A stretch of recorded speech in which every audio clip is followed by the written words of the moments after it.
Hello everyone, कैसे आप सब लोग। आई होप आप लोग अच्छे होंगे एंड गैस आप लोगों की एग्जाम की तैयारी अच्छी तरीके से चल रही होगी। तो गैस आज के इस वीडियो में हम विज्ञान का मॉडल पेपर देखेंगे जो कि 27 फरवरी बोर्ड एग्जाम के लिए काफी ज्यादा इम्पोर्टेंट है। तो कुछ इसी प्रकार से जो है आपका साइंस का पेपर आएगा, तो इसे आप लोग बहुत ही केयरफुली तरीके से लास्ट तक देखिएगा, क्योंकि इसमें आपको पता चलेगा कि कौन कौन से क्वेश्चन है जो आपके बोर्ड एग्जाम में आ सकते हैं एंड गाइस किस पैटर्न पर आते हैं। ठीक है, तो आइए वीडियो को शुरू करते हैं। एंड यहाँ पर आप लोग देख सकते हैं जो सन 2022 एंड 23 का ये मॉडल पेपर है। ठीक है, तो यहाँ पर देखिए जो आपका समय है 3 घंटे 15 मिनट होते हैं और पूर्णांक यहाँ पर आपका 70 होता है। ठीक है, अब यहाँ पर देखिए आपको कुछ निर्देश दिए गए हैं, जैसे कि पहला दिया गया है कि प्रारंभ के 15 मिनट जो है परीक्षार्थी को प्रश्न पत्र पढ़ने के लिए निर्धारित होंगे। उसके बाद यहाँ पर देखिए प्रश्न पत्र के दो खंड आ तथा बा में विभाजित है। ठीक है, उसके बाद तीसरा यहाँ पर आप लोग देख सकते हैं, तीसरा हमारा क्या हो जाता है, तो इसे देखिए हम थोड़ा सा ऊपर करते हैं और यहाँ पर आप लोग देख सकते हैं, तो हमारा जो तीसरा दिया गया है वो क्या दिया गया है कि खंड आ तथा बा तीन उपखंडों खंड का खा गा में विभाजित है। ठीक है, तो ये आपका जो है कुछ निर्देश हैं जो कि आप लोग पढ़ लेना। एंड हम देखते हैं हमारा जो क्वेश्चन है वो कहाँ से स्टार्ट होता है। ठीक है, तो यहाँ पर देखिए जो हमारा सबसे पहला खंड है, यहाँ पर अब आप लोग एक चीज देखने को मिलेगा, खंड आ बहुविकल्पी प्रश्न। ठीक है, तो खंड आ बहुविकल्पी प्रश्न आपके स्टार्ट हो चुके हैं जो कि उपखंड का है। ठीक है, उपखंड का है। तो पहला क्वेश्चन आप लोग देख सकते हैं, यहाँ पर क्या दिया गया है, जब प्रकाश नेत्र में क्या है, जब प्रकाश नेत्र में प्रवेश करता है तो अधिकांश अपवर्तन कहाँ होता है। ठीक है, तो ये आपका पहला क्वेश्चन है एंड गाइस इसका जो आंसर है आपका क्या हो जाएगा, स्वच्छ मंडल कार्निया पर। ठीक है, तो आपका जो खा है वो करेक्ट आंसर हो जाएगा इस क्वेश्चन का। ठीक है, तो ये आपका करेक्ट आंसर हो जाएगा। एंड हम देखते हैं हमारा सेकंड नंबर का जो क्वेश्चन है वो क्या है। ठीक है, तो सेकंड नंबर का क्वेश्चन देखिए क्या है कि निम्नलिखित में कौन वोल्टता को निरूपित करता है। यहाँ पर का खा गा घा चार ऑप्शन दिए गए हैं, यहाँ पर आपको चार ऑप्शन दिए गए हैं।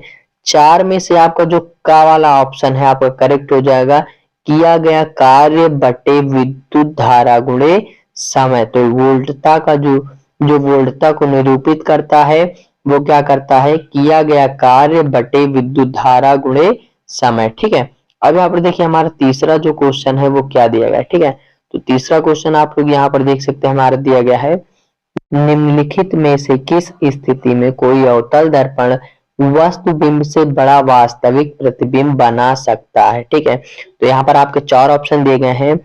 पहला है जब वस्तु बिंब दर्पण की वक्रता केंद्र पर हो, या फिर जब वस्तु दर्पण के ध्रुव और फोकस के बीच हो, जब वस्तु फोकस और वक्रता के बीच में हो, जब वस्तु दर्पण की वक्रता त्रिज्या से अधिक दूरी पर हो। ठीक है, तो यहाँ पर देखिएगा जो आपका ऑप्शन सी है वो करेक्ट हो जाएगा, यानी कि आपका ऑप्शन ग जो है वो करेक्ट हो जाएगा तीसरे नंबर का, कि जब वस्तु बिंब ठीक है दर्पण के फोकस और वक्रता केंद्र के बीच हो। ठीक है, तो ये क्या होता है, वास्तविक प्रतिबिंब बनता है, अवतल दर्पण का बड़ा और वास्तविक प्रतिबिंब बनता है। ठीक है, अब यहाँ पर देखिए हमारा अगला जो क्वेश्चन है वो क्या दिया गया है, तो 4 नंबर का क्वेश्चन हमारा दिया गया है कि कक्षा में सबसे पीछे बेंच पर बैठा कोई विद्यार्थी श्यामपट्ट पर लिखे अक्षरों को पढ़ सकता है, परंतु पाठ्य पुस्तक में लिखे अक्षरों को नहीं पढ़ पाता। निम्नलिखित में कौन सा कथन सही है।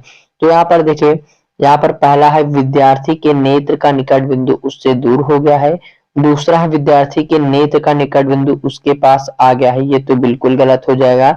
एंड ग नंबर भी हमारा गलत हो जाएगा, घ नंबर भी गलत हो जाएगा। ठीक है, तो यहाँ पर देखिए आपका जो आंसर हो जाएगा वो क्या हो जाएगा, यहाँ पर आपका आंसर जो है पहला करेक्ट हो जाएगा कि विद्यार्थी के नेत्र का निकट बिंदु उससे दूर हो गया है, तो यह आपका करेक्ट आंसर हो जाएगा इस क्वेश्चन का। ठीक है, अब देखिए अगला क्वेश्चन हमारा क्या है, तो 5 नंबर का क्वेश्चन हमारा यहाँ पर देखिए क्या दिया गया है, यहाँ पर आप लोग देखिएगा, तो 5 नंबर क्वेश्चन हमारा है, 5 प्रतिरोधकों जिनमें प्रत्येक का प्रतिरोध 1/5 यानी कि यहाँ पर देखिए कैसा होगा 1/5 ओम है का प्रयोग करके कितना निम्नतम प्रतिरोध बनाया जा सकता है। ठीक है, तो 1/5 है तो इसको हम क्या बना सकते हैं, इसको अगर हम बनाएंगे तो 1/25 ओम ये बन जाएगा। ठीक है, तो यहाँ से देखिए 1/25 ओम कहीं पर दिख रहा है, हाँ ये देखिए आपका 1/25 ओम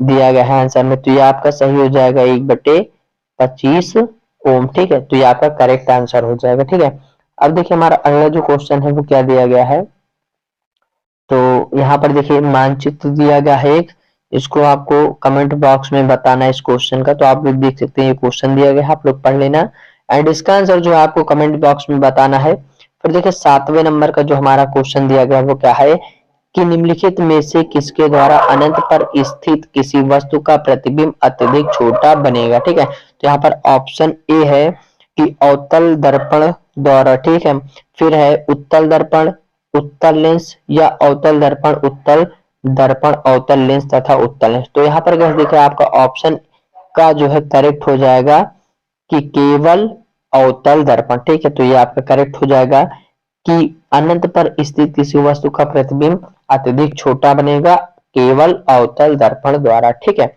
अब यहाँ पर देखिए आपका जो उपखंड खा है वो शुरू हो जाता है। ठीक है, तो यहाँ पर देखिए आपका उपखंड जो है खा यहाँ से आपका शुरू हो चुका है, तो उपखंड खा में देखिए आपका पहला क्वेश्चन क्या दिया गया है, एक मिश्र धातु है। ठीक है, तो ये हो गया आपका 8वां क्वेश्चन। फिर देखिए इसी प्रकार से कई सारे क्वेश्चन हैं, तो इनको आप लोगों को पढ़ लेना है अच्छे तरीके से एंड तैयार कर लेना है। तो यहाँ पर देखिए 8वां क्वेश्चन, फिर 9 नंबर का क्वेश्चन है जो कि केमिस्ट्री से आया है। इसके बाद में यहाँ पर देखिए केमिस्ट्री के क्वेश्चन है। इसके बाद यहाँ पर आप लोग देख सकते हैं कि आपके जो अब यहाँ पर आपका उपखंड जो है गा आएगा, जो कि पता है किस चीज से होगा, ये आपका होगा बायो से क्वेश्चन। ठीक है, तो यहाँ पर देखिए उपखंड गा में भी अभी कुछ क्वेश्चन है जो कि केमिस्ट्री से पूछ रहा है। ठीक है, तो इसके आगे की अगर हम बात करें तो इसके आगे देखिए कौन कौन से क्वेश्चन है, ये अभी बहुविकल्पी क्वेश्चन चल रहे हैं यानी कि एमसीक्यू क्वेश्चन है। ठीक है, तो ये अब जो है कि ये आपका बायो से क्वेश्चन पूछ रहा है। ठीक है, अब यहाँ पर देखिए अब यहाँ पर आपका शुरू होता है खंड बा। ठीक है, तो यहाँ से आपका क्या शुरू होता है, खंड बा वर्णनात्मक प्रश्न उपखंड का है। ठीक है, तो इनमें भी आपके 3 उपखंड होंगे, एक पहला होगा फिजिक्स, फिर होगा केमिस्ट्री एंड फिर होगा बायो। तो यहाँ पर देखिए सबसे पहले आपका जो पूछा गया है वो फिजिक्स से क्वेश्चन पूछा गया है कि गोली दर्पण द्वारा परावर्तन के लिए चिन्ह परिपाटी लिखिए। तो अब गाइस यहाँ पर मैं आपको बता तो सकता नहीं कि किस प्रकार से चिन्ह परिपाटी लिखना है, किस प्रकार से नहीं, तो आप लोग एक काम करिएगा कि आपको ये सारे क्वेश्चन आपके अवतार से आपको देखने को मिल जाएंगे। ठीक है, अवतार या फिर विद्या क्वेश्चन बैंक से आपको सारे क्वेश्चन मिल जाएंगे एंड मैं आपको सिर्फ और सिर्फ बता रहा हूँ कि किस प्रकार से क्वेश्चन बोर्ड एग्जाम में आते हैं। ठीक है, तो यहाँ पर देखिए अब दूसरा जो क्वेश्चन है कि वायुमंडल में अपवर्तन किस प्रकार होता है, तारे क्यों टिमटिमाते हैं जबकि ग्रह नहीं टिमटिमाते हैं। ठीक है, तो यहाँ पर देखिए फिर अगला क्वेश्चन हमारा क्या है इसी में से, तो अगला क्वेश्चन हमारा है देखिए 2 ओम 3 ओम तथा 6 ओम के 3 प्रतिरोधों को किस प्रकार संयोजित करेंगे कि संयोजन का कुल प्रतिरोध 4 ओम 1 ओम हो। ठीक है, तो ये सारे क्वेश्चन आपके फिजिक्स से हैं। ठीक है, तो उसके बाद देखिए यहाँ पर आपको एक चीज और याद रखना है कि विद्युत मोटर का सिद्धांत तथा कार्यविधि स्पष्ट कीजिए। ये क्वेश्चन आपका मोस्ट इम्पॉर्टेंट क्वेश्चन है, इसे आप लोग अच्छी तरीके से याद करिएगा, ये हर बार बोर्ड एग्जाम में आता है। ठीक है, तो आई होप कि आप लोग इसे तैयार कर लेंगे एंड अब यहाँ पर देखिए हम आगे देखते हैं। यहाँ पर आपका देखिए उपखंड जो है खा शुरू हो जाता है, तो यहाँ पर आपका उपखंड खा शुरू हो जाता है। ठीक है, एंड इसके बाद देखिए हमारा जो पहला क्वेश्चन है कि निम्नलिखित यौगिकों की संरचनात्मक चित्रित कीजिए। ठीक है, तो अब देखिएगा यहाँ पर देखिए आपका क्या दिया गया है, क्लोरोप्रोपेन। ठीक है, तो आपको इसको जो है सचित्र बनाना है, क्लोरोप्रोपेन किस प्रकार से होता है। ठीक है, तो ये केमिस्ट्री आपकी स्टार्ट हो चुकी है यहाँ से। उसके बाद में आप लोग इस प्रकार से क्वेश्चन को देखते जाएंगे। फिर यहाँ पर आपका जो है खंडगा स्टार्ट होता है। इसी प्रकार से ये जो है आपके 6 नंबर के क्वेश्चन है, ठीक है। तो जो आपका खंडगा है उसमें देखिए कुछ इस प्रकार से आपका खंड यहाँ पर गा स्टार्ट होता है। पहला जो क्वेश्चन है वो क्या दिया गया है, निम्नलिखित संकरणों में संतति की विशिष्टताएं बताइए, ठीक है। उसके बाद यहाँ पर देखिए आपसे पूछा गया है संकरण, संकरण आपसे पूछा गया है और इधर संतति है कि आर आर वाई वाई, यानी आर आर का मतलब गोल और वाई वाई का मतलब पीला, ठीक है, गुड़े। आर आर का मतलब होता है झुर्रीदार, वाई वाई का मतलब होता है हरा, ठीक है। तो यहाँ पर क्या होगा, संतति बताना है, ठीक है। तो यहाँ पर देखिए कुछ इस प्रकार से आप लोग देख सकते हैं। तो आप लोगों ने बायो पढ़ा होगा तो उसमें आपको ये सारी चीजें पता चल जाएंगी। एंड फिर यहाँ पर देखिए कुछ क्वेश्चन और दिए गए हैं, जैसे रंध्रों को खोलने तथा बंद होने की प्रक्रिया को चित्र द्वारा स्पष्ट कीजिए, ठीक है। और उसके बाद यहाँ पर देखिए आपको देखने को मिलेगा वातावरण में कार्बन डाइऑक्साइड स्तर का नियंत्रण करने के लिए कुछ उपायों का सुझाव दीजिए। फिर है वृक्कों में मूत्र निर्माण की प्रक्रिया का सचित्र वर्णन कीजिए, ठीक है। अथवा में आपको यहाँ पर देखने को मिलेगा मानव में नर जनन तंत्र का सचित्र वर्णन कीजिए, जो कि आप लोग देख सकते हैं 6 नंबर के ये क्वेश्चन पूछे जाते हैं, ठीक है। तो यहाँ पर देखिए आपका जो आज का मॉडल पेपर के क्वेश्चन थे, सारे क्वेश्चन मैंने आपको बता दिए हैं। तो आई होप कि आपको सारे जो मॉडल पेपर के क्वेश्चन थे समझ में आ गए होंगे। एंड अगर आपको ये वीडियो अच्छी लगी तो इस वीडियो को एक लाइक कर दे। एंड हमारे चैनल पर नए हैं तो इस चैनल को सब्सक्राइब जरूर करें। हम मिलते हैं अगले वीडियो में किसी नए टॉपिक के साथ। तब तक के लिए टेक केयर, बाय बाय।